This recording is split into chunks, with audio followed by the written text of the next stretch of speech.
বৈষম্য বিরোধী ছাত্র আন্দোলনের জেলা কমিটি থেকে ছাত্রদলের ৬ কর্মী পদত্যাগ করেছেন। শনিবার লিখিতভাবে এ ঘোষণা দেন তারা।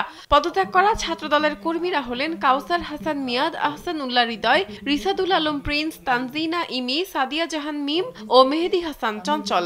ঘোষণাপত্রে তারা জানান, জুলাই আগস্টের ছাত্র জনতার গণ অভ্যুত্থানে বাংলাদেশ জাতীয়তাবাদী ছাত্রদল ময়মনসিংহ মহানগর ও উত্তর দক্ষিণ জেলা কমিটির নেতাদের নির্দেশে ৬ জুলাই থেকে তারা সামনে থেকে নেতৃত্ব দিয়েছেন।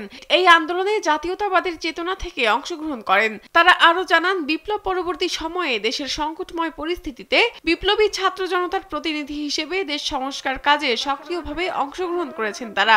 সামাজিক যোগাযোগ মাধ্যমে তারা জানতে পারেন, গত ২৬ জানুয়ারি বৈষম্য বিরোধী ছাত্র আন্দোলন ময়মনসিংহ মহানগর ও জেলা কমিটি প্রকাশিত হয়। সেই কমিটিতে তাদের সঙ্গে কোনো যোগাযোগ না করে ময়মনসিংহ জেলা কমিটির সংগঠক সহ মুখপাত্র, যুগ্ম সদস্য সচিব সহ সদস্য পদে পদায়ন করা হয়।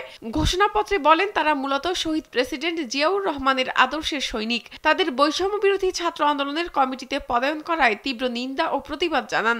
বলেন, এই কমিটির সঙ্গে তাদের কোনো সম্পৃক্ততা নেই।